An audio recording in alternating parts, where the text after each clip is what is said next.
Halo, halo, halo.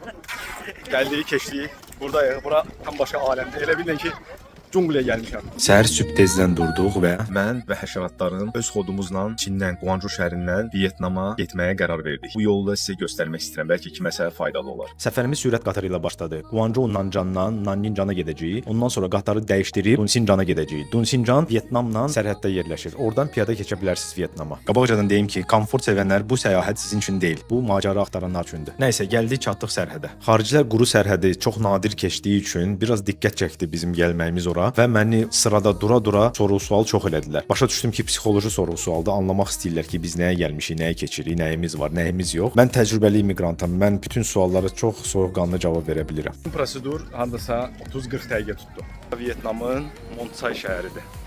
Bu qardaşla danışdıq taksini.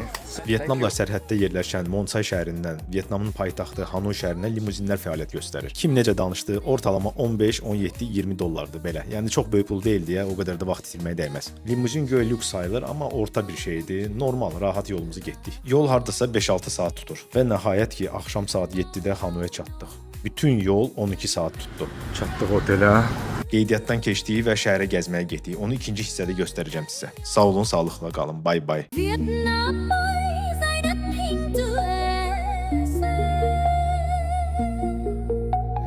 Nơi biển xanh hôn cát trắng